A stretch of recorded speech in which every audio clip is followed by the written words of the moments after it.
I'll just do a spiel in terms of just like my own experience, and the whole idea, I think, is recognizing that I don't know that there's anybody who goes, woo, this is easy and this is really fun, and wow, I just can't wait to do this. I think that the exam feels very intimidating because I think exams are simply intimidating.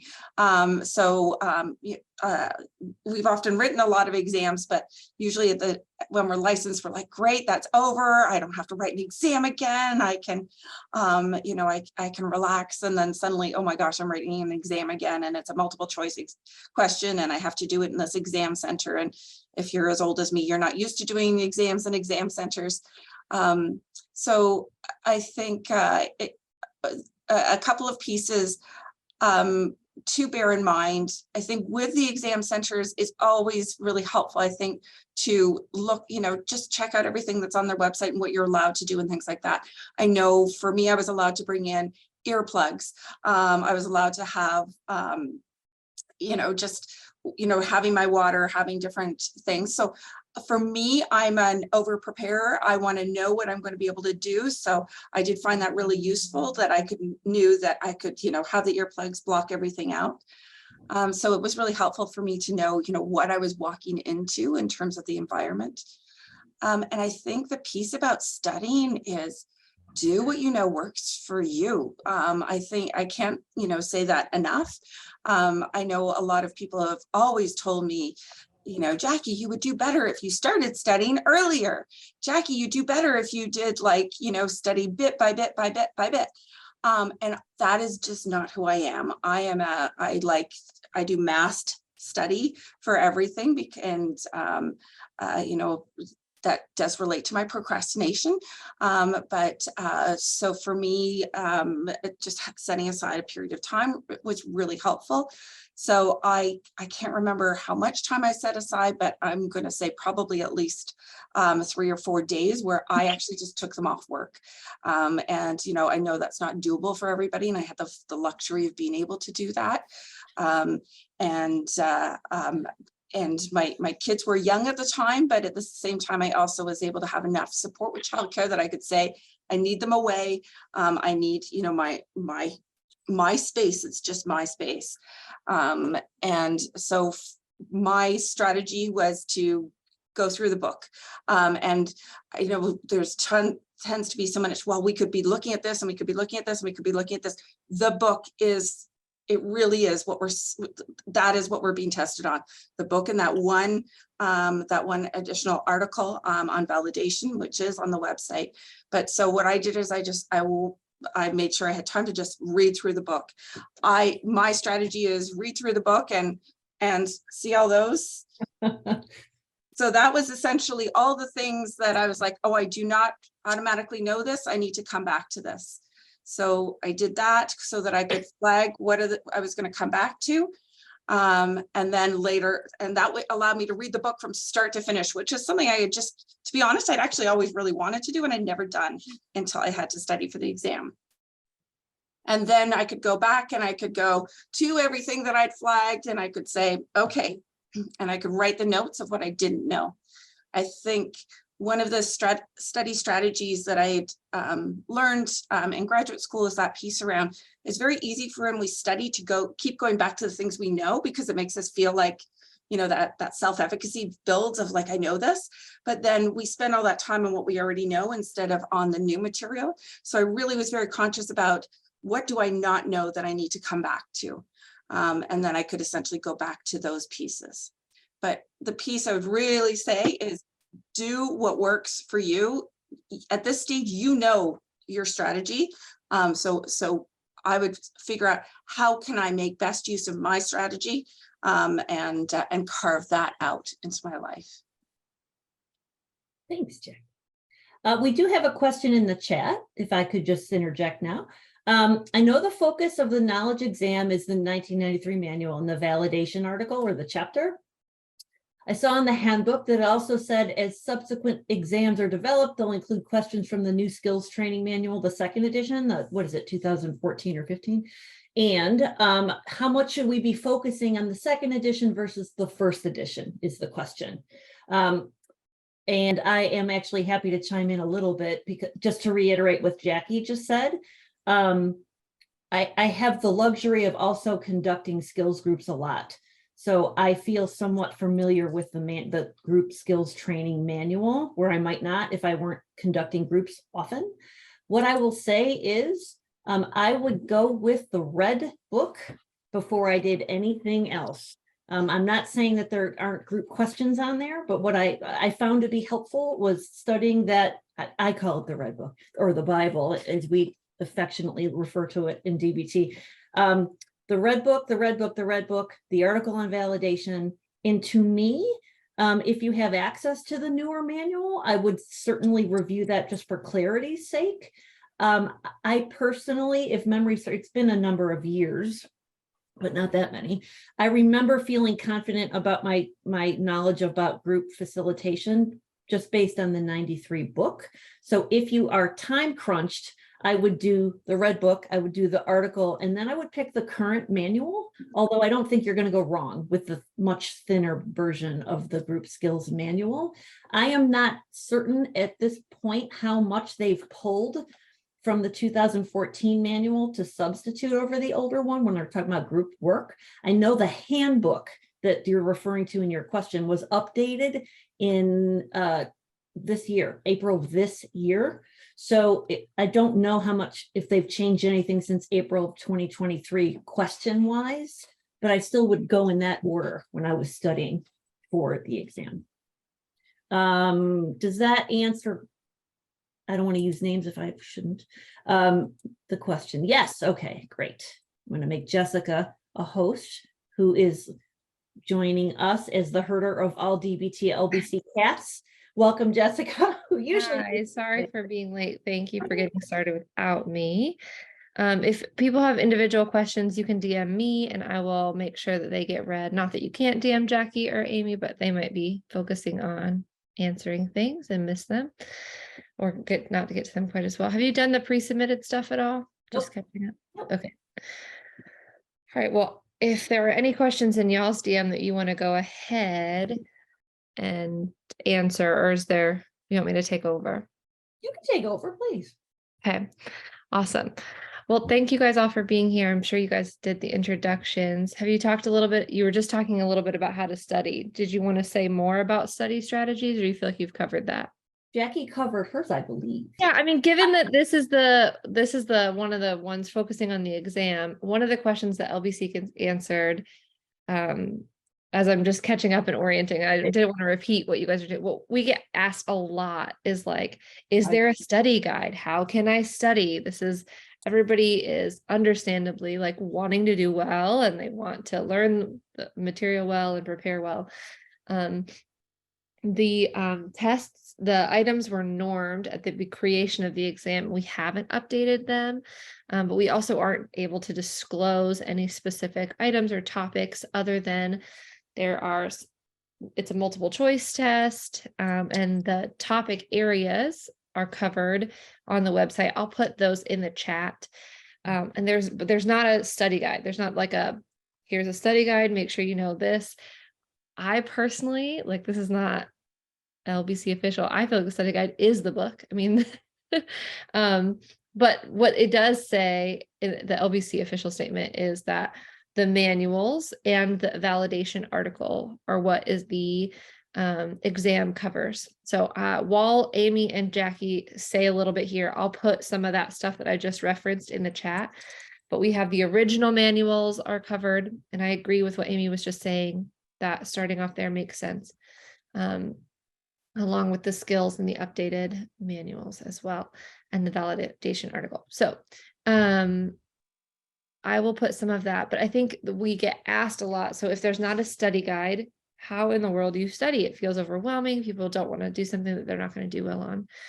So it sounds like maybe Jackie already started. Amy, would you like to share some of your study? Oh, absolutely. Because along with what Jackie said, like, I know what works for me and you should do what works for you. That's not helpful in terms of like insider trading secrets, of which there really aren't. I will tell you that what I did was pray that I still was a good test taker, which I found out I was not. because it had been a number of years. Now, that I did pass the first time, but I didn't do it without rocking back and forth and being nauseous and overly anxious, because that's a dense book, which is written in a certain manner that's hard to digest, as much as I love it and do that work full time. I outlined every single chapter in a spiral bound notebook because I had to. Like, for me, I had to write an outline of what I was reading. It took me 4 months. I thought to myself, I will save those notebooks for the rest of eternity. I have since thrown them out as soon as I got that passing score. I didn't say that was smart. I said that's what I did.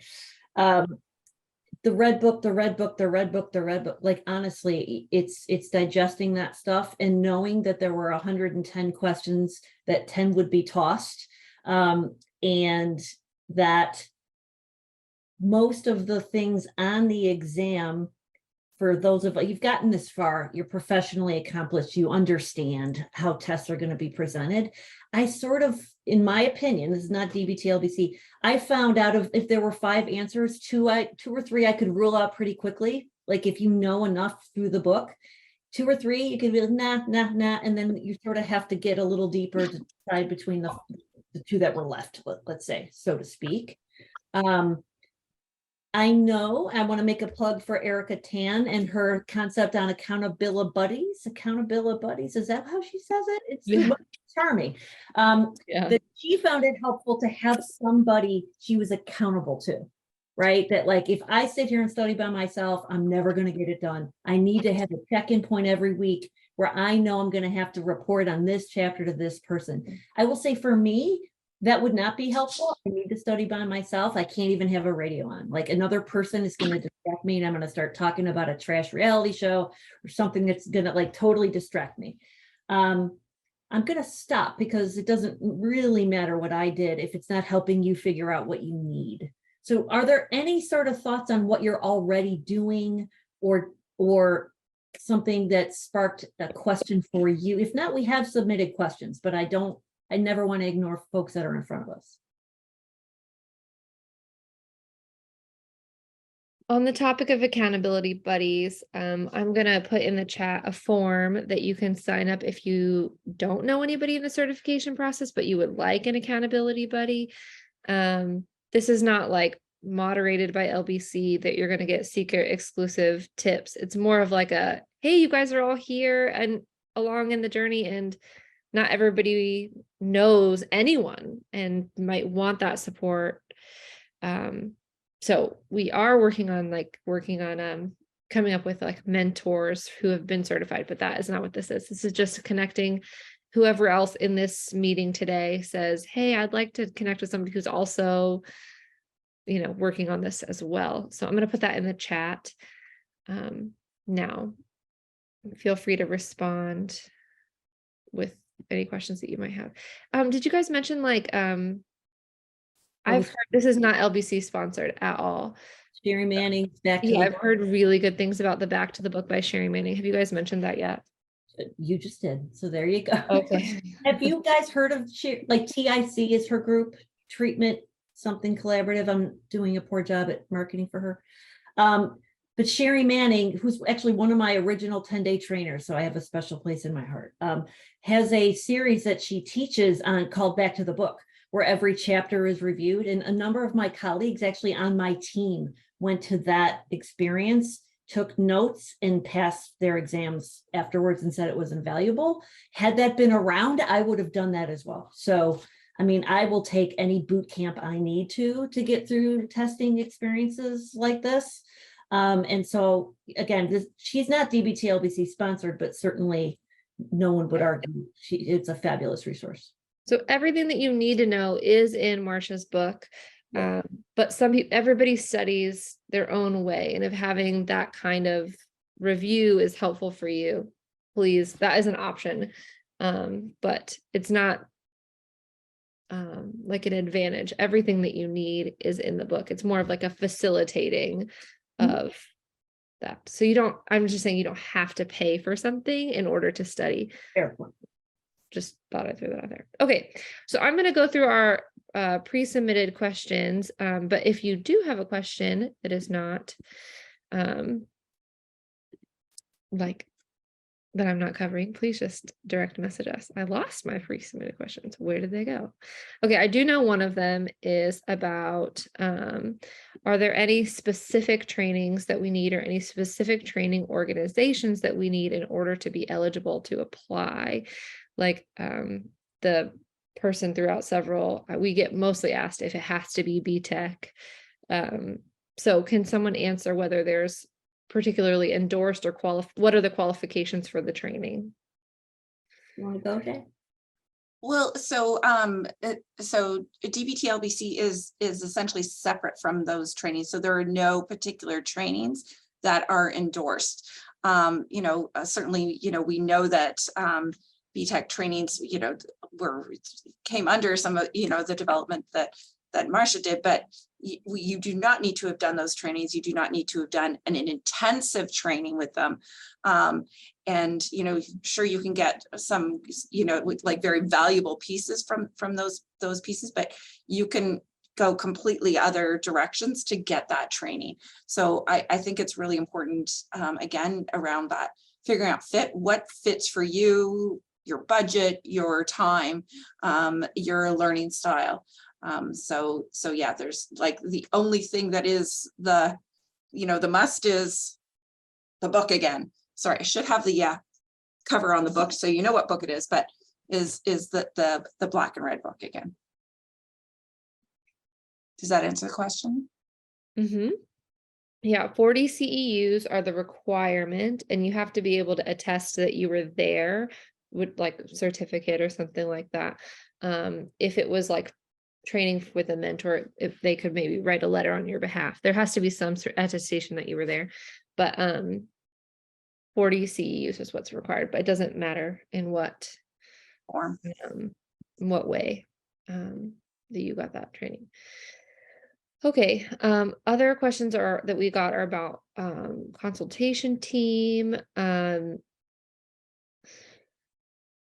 of the members of my team are certified yet. Does that mean, this is a question, sorry. None of the team members of my team are certified yet. Does that mean our training team doesn't count towards certification, or does it count towards the consultation team provided? So basically, do people on your consultation team have to be certified for them to be legitimately counted as a consultation team? Anyone want to field that one? I'm happy to. No, there isn't. You can have a consultation team that no one is certified on, and that is not a requirement. What is a requirement is that you're on a consultation team for, I believe, a minimum of 12 months. Mm-hmm. But there does not have to be a certified member on that team.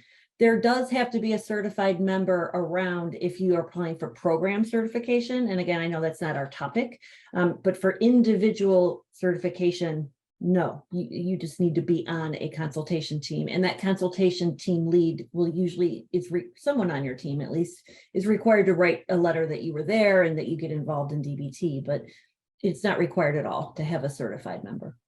And if you are interested in program certification, if that is part of what you're hopping on here to learn more about, we're going to do one totally themed on that in August. But again, just because this is like the theme of today, please just ask whatever you can. If we can answer it, great. If not, we'll find someone who can.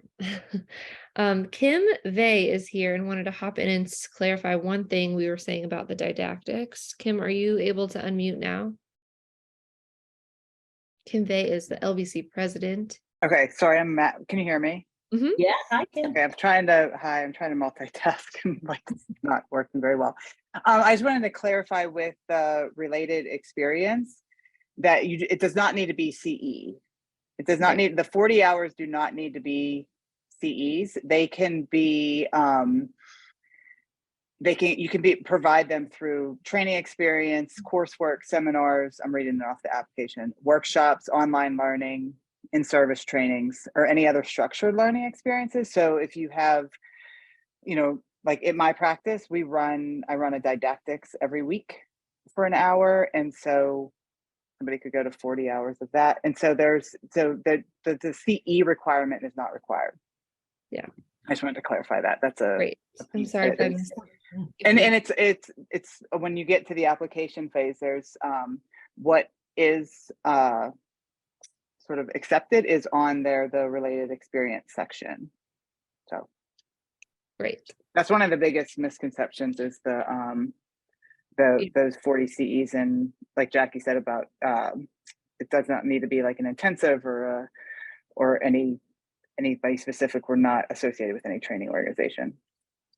Perfect. Thank you. Chris Wilson is asking, do the 12 months on team need to be consecutive and accumulated prior to applying?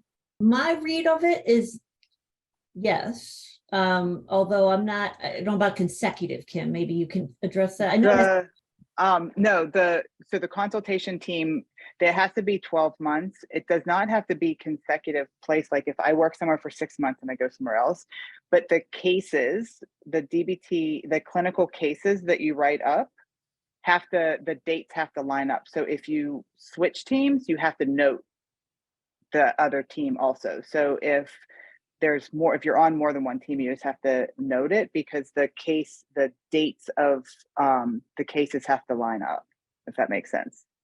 Right. So you would have had to have been on a consultation team for the duration of your 1-year case, even if you switched work practices at that time. Yeah. I think Susan had a question. Great. Yes, with the CEs, I have other people in my team that did the foundational training through BTech. Would that be enough to be able to apply for certification? I just don't remember how many CEs those were. It's 40 hours. Yeah, I'm not sure how many hours that foundational is either. I can look, but it doesn't have to be through them, which we've obviously just been saying, but whatever like adds up to 40 hours. So even they could count that towards the 40 hours if it's not 40 hours. I don't know if it is, but foundation is 5 days, right? Is it a 5-day? I just don't know how many hours. They did it over a month's periods because every week they will go ahead and get material. So they did it over a period of months. yeah, so they'd have to see however many like hours Okay. that person, I don't know that. You can get the 40 hours in multiple things. Yeah. Okay. So it doesn't have to be one specific. Okay. Yes, because they've done other trainings like DBT-PE and stuff like that. Yeah, like I parceled mine together. I just said, okay, here was like I got this chunk here and I got this chunk here and this chunk here. Okay. You just you can submit it.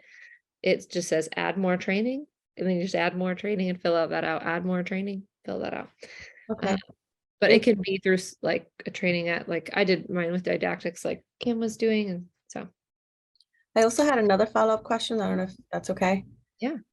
So I applied maybe like a year ago, and it was basically there was 2 things that they wanted me to revise or just kind of change up in order for the application to be accepted. I feel like I maybe got overwhelmed and I just left the application pending. So it's been like over a year. So I'm a little bit, I don't know if there's a way that I don't know if you guys like offer some type of support with the application process when things need to be resubmitted, because maybe there was an area or 2 where maybe it doesn't really fit the criteria to apply. So I'm just wondering if there's any type of resource to kind of help people that are in the application process still. Yeah, Amy or Jackie, would you like to respond to that? I guess I just want to start by validating how difficult. So I when I did it, I failed the first time I failed the recordings, and I just wanted to validate like how difficult it is to get that back after you've put in so much, because the application alone is overwhelming. Yeah. So just to say like, well done to you for like getting that in, then taking that feedback and hearing it, because I remember being incredibly willful when I first got the feedback, or not the feedback, is partly the lack of feedback, but and then saying like, just well done to you for like saying, okay, yeah, what's the next step? And so I know, I mean, Jessica put the peer group piece in. Otherwise, I guess I would say reaching out to people who are certified, who, you know, could help and support you through that. I don't know that there's anything else formal I mean, and that peer group that Jessica put in the chat is not a formal thing. But I suspect if you were to reach out to people who are certified, a lot of, like, I know, I reached out to a mentor who was able to essentially, take me through stuff and help me just go, okay, let's try and look at this, and was able to really hear my frustration as well with it. Okay.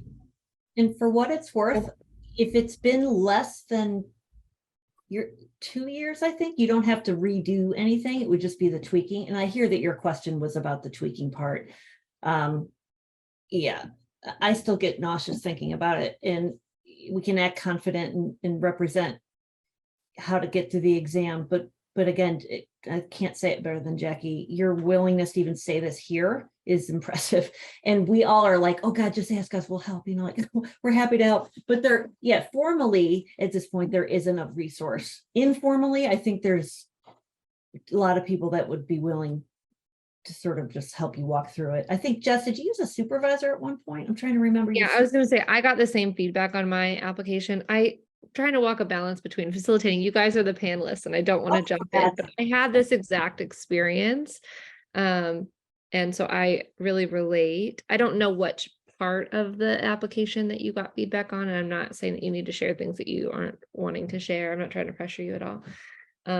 But mine was in the cases section and I needed to be a lot more behaviorally specific, apparently. So I understand how hard. I took it to a DBT. I had the benefit of having a certified supervisor, and so that helped. But I think even if you went to someone who isn't maybe necessarily certified, but is someone that you look at and say, okay, this is someone I like on your consultation team that I value their feedback. I think that their DBT skills are strong. Then you guys could talk through it, like get consultation on what am I missing here. If it's the specific logistics of like, if it's not the cases, maybe that clinical consultation maybe doesn't feel quite as relevant. It might be things like dates of treatment not lining up. I don't know the specific things that you got feedback about. If you have specific questions, emailing contact@dbt-lbc.org. There's a hyphen in there, LBC, dbt-lbc.org. I can put it in the chat. If you have questions, you can ask for clarification on any particular rule about that. But on the whole, most applications that are getting kicked back are needing more like specifics on the case examples. That's where most people, or treatment, like case examples, and oh wait, you're not listed on a consultation team at the time that your case that you're submitting, like that kind of stuff not lining up. Those are the things that get kicked out, like for review or replying. Yes, that was one of the things that it just said that the date wasn't matching the full treatment with the client, with the consultation teams. And maybe it was because I've been in 2 consultation teams. So maybe I just need to go back and really look at the dates, but that would make sense why maybe that was one of them, just because I was in 2 consultations team during the case of one client. Yeah, so you could even maybe write in the case example part saying like, this client was seen on this consultation team for these dates. And if you go into the consultation team section, make sure that the dates listed there are correct. I think that would help clarify if that issue. Yes. Yeah. Okay. Yeah, thank you. If anything new comes up, I will keep looking at the Facebook certification Linehan, because I think the application process is a very lengthy process and it's a little bit intimidating. So going through it, I remember getting some help. And once it got kicked back, I was just like devastated and a little disappointed, where I was just like, I can't take this right now. I'm like already overwhelmed with trying to run a practice. Yeah. I have to put it aside, and like I put it aside for like over a year. I don't even know how long. I'm hoping it's less than 2 years, because I would not want to go through the application process again. Yeah. If you're worried about that at all, you can get specific, like, hey, that email address, I'll put it right here. I am resubmitting whatever. You can just go back in and log back in. Everything you should be there. But if you have any issues with that, our admin, who's fabulous, will Yeah. help at contact@dbt-lbc.org. But it is overwhelming, just making sure that all the pieces are there, and like just trying to even remember back, unless you were doing those cases knowing you were gonna get certified, some of what they're asking you in that write-up, it's like, well, I switched organizations. I didn't even have access to like the data anymore to say like treatment outcomes and stuff. So I understand that it's tricky. So if there's anything, if you have specific things that you want to talk about in this, I'm happy to say more about that. Okay. We had another question about the write-up section, wanting more information about the write-up section on the application. They are working on that, not sure how long it needs to be, what the cases write-up might look like. So can we just say more about what goes into the cases on the write-up section? And that is in reference, just to make sure I'm listening, to the 3 cases you have already completed? Yes. Yeah, okay. So, I mean, I can just do a little orientation, or you guys can do to what that section is. It's in the handbook. No, go ahead, Jess, if you want to orient. I just want to remind you that like the cases have to be completed within 3 years of submitting the applications. I think that might be the only specific thing that we might not go over when we're talking about what it is that's in that. But you guys can talk. I don't want to talk over you guys. Yeah, I won't, because honestly, my recollection of it is quite so. And based on I would have gone based on what's on the application, in the application guide. So you go ahead, Amy, if you've got something. No, I can't. And I called it up to sort of cue myself. So what I remember and what I can see in the handbook, it sort of does help me remember. You just want to make sure, number one, everything is de-identified, obviously. The handbook itself, do people know what I'm referring to about the DBT handbook? There's a link. I'll put it in the chat. Okay. But when I applied for certification, the handbook didn't exist. And so you kind of had to hunt and peck all over the website. This handbook that Jess will link to actually shoved it all in the same place, for which we're eternally grateful. And yes, we know the website is not ideal. And that's being fixed. It's being fixed as we speak. So hallelujah. But back to the handbook piece, everything written in this handbook, I'm going to look like I'm not looking at you because I'm looking at the handbook, includes sort of a brief summary of what they're looking for. And what I will tell you is, if you notice in the handbook, it's a short section, like include the goals and targets, include the treatment goals in your client's words.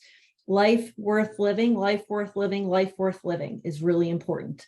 In your brief write-up, I will emphasize for you that I recall being asked to make it more brief, because really these are 3, don't laugh at me, Jessica. But like, I'm laughing. I'm sorry. no, it's fine.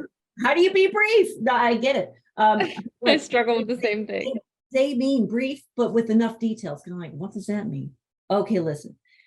Brief. If you're anything like most DBTers, you could talk all day about, well, it depends on this and depends on that. So I found it, I had to be pretty pointed, like artificially brief, like bullet points, like this is what happened, this is what happened, this is what happened. But you don't, I actually love this handbook because it's giving, as I recall, really specific advice, like don't make it extensive, but don't list skills that your clients used. Instead, you list what your client's behavior changes were, right? And that's in the handbook. It's not an insider tip. Like, so if you're writing up those brief, make it briefer than you think.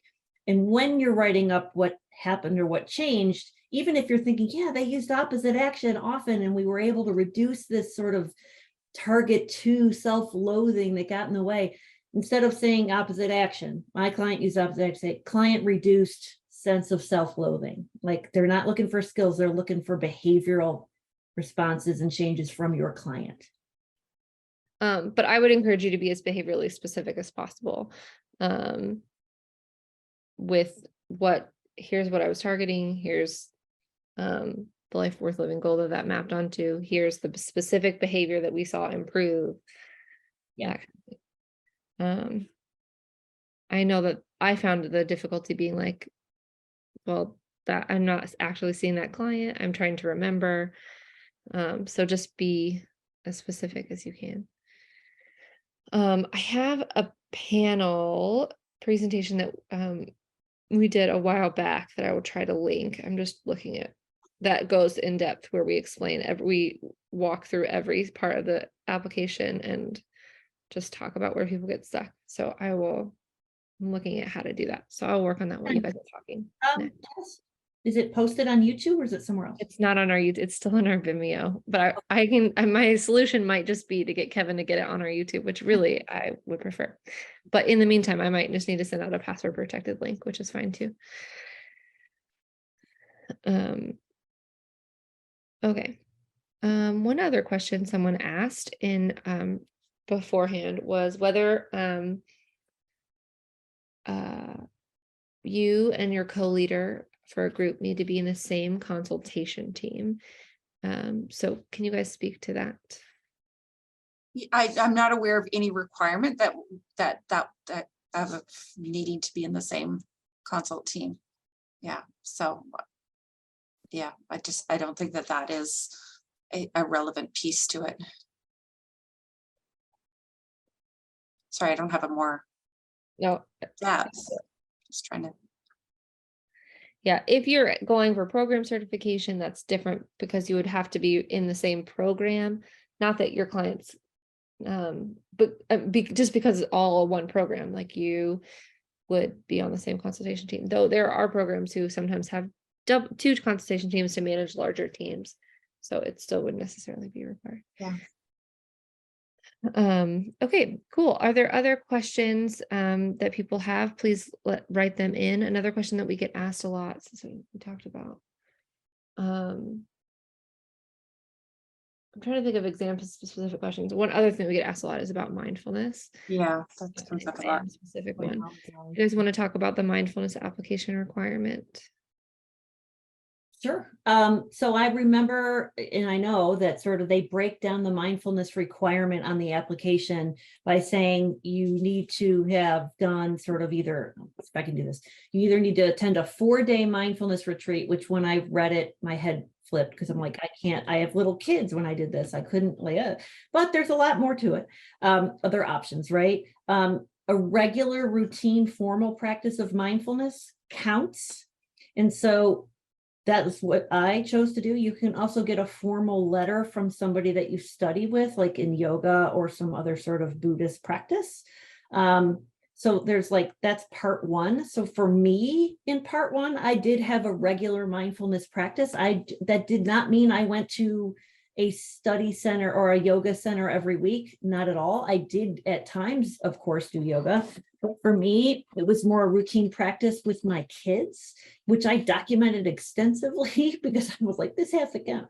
I will also say you are required to go to a formal training in mindfulness. But again, that does not mean you need to go away on a silent retreat. What it means, I did CEs in mindfulness-based cognitive behavior therapy. And I did a CE on something else. It was like it was not necessarily something that was unattainable. And it also helped, which I'm really grateful actually to DBT-LBC for, that there isn't a required training agency at all. So if you go to a training that talks about mindfulness, whether it's an hour, whether it's 8 hours, whether it's this, it all does accumulate.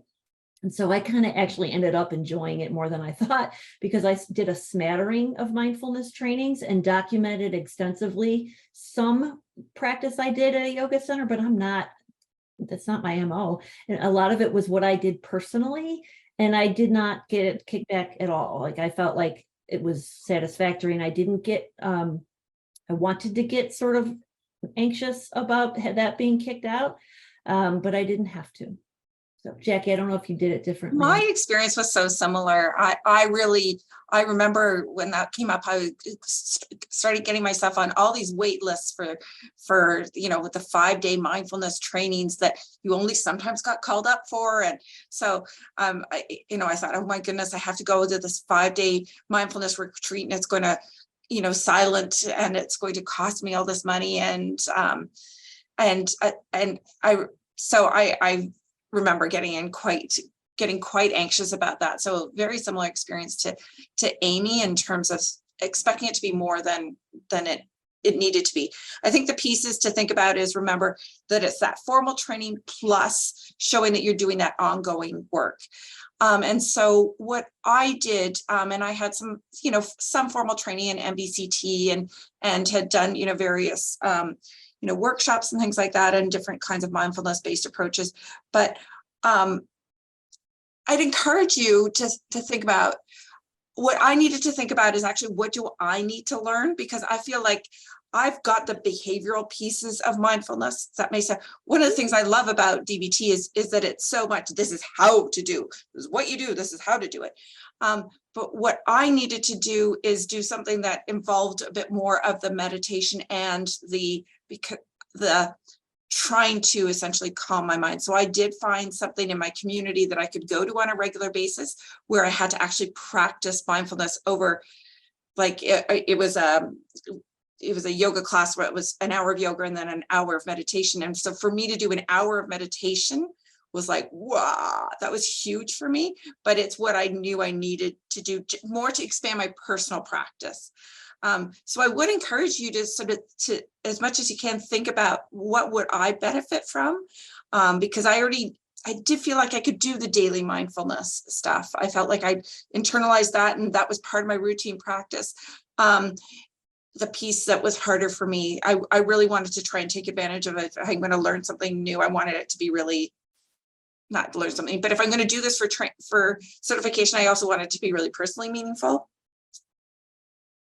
But there is, and that's why I think it doesn't, not thinking that it has to matter what approach it is, because if you go and do, like, it doesn't have to be a fancy approach where you're doing, you're going and living at a monastery. You do not have to do what Linehan did. I think it's about thinking about, what's making sure you're getting that formal, making sure you're doing the ongoing, but what's going to be helpful mindfulness training and practice for you. If I could, if it's all right, Jess, it occurred to me I wanted to come, Jackie and I met earlier in the week, and I'm like, there's a couple things I want to make sure I say. And then maybe no one will show up and it won't matter. But I'm like, okay, I have to say this out loud. Listen, the worst thing that happens if you don't pass the test is that you don't pass the test. And I don't mean that it's not crushingly disappointing. It's actually such an ego slam in so many ways to think like I'm supposed to be a good test taker. I'm supposed to be good at what I do. What does this mean? We've all been there. What I will tell you is I think it's 4 months and you can take the test again. For me, I actually worked on being willing to not beat myself to death.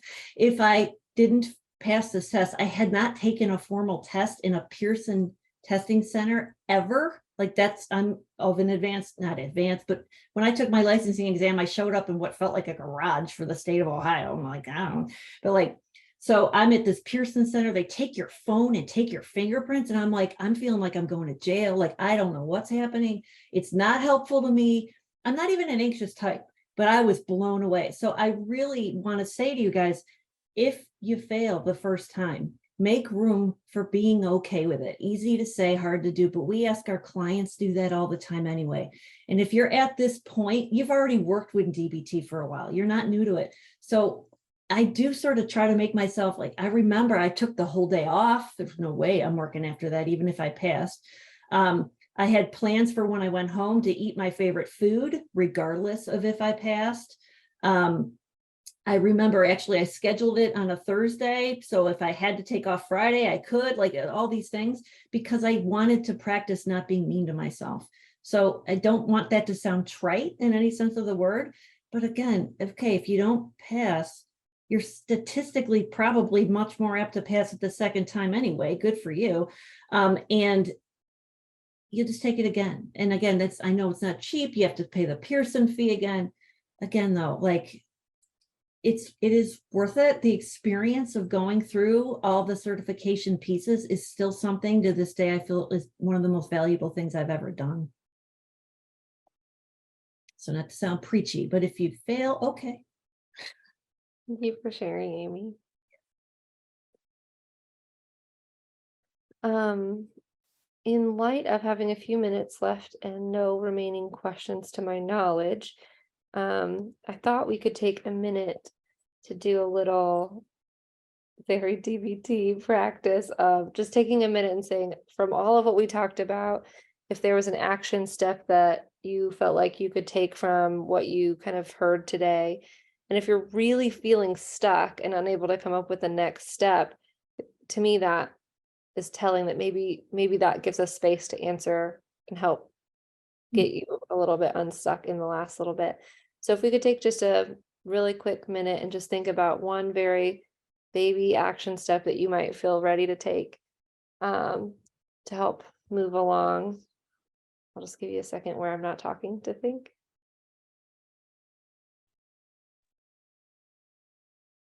And I would be remiss as a DBT therapist to not pop in here and say, I have to follow that up with, well, what happens if you get stuck and it doesn't work? Do a little troubleshooting on your own self. I can't help you with the troubleshooting because I don't know what you wrote down.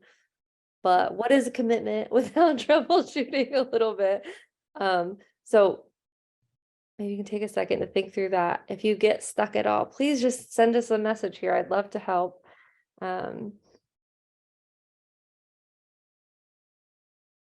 While you're working on that, I will link back the peer support group, and that is a great way to follow up with some help. Okay, well, I think I've linked everything I said I was going to link, but I might have missed something. Thank you so much, Amy and Jackie, for all of your time today and for sharing your wisdom and expertise and vulnerably sharing your worry thoughts that you had during the process and the failing and recovering and all of those pieces. I know that that's not trivial to share. And thank you guys for sharing your questions. It's a gift to us as LBC for you guys to share where you're getting stuck. It helps us know where to better add support. So thank you for your time coming to this. I hope it was helpful. If there is more things that you need, contact at dbt-lbc.org is a great place to just ask any questions that you're getting stuck. But I know it's daunting. It's a huge elephant of a task that I hope you can break down into something really doable to get yourself started this week. If there's anything else that you would need, please just stay around and ask us a few questions. But that is the end of our webinar this week. Thank you guys for coming today. I really appreciate it. Thank you. Have a great day. Thank you.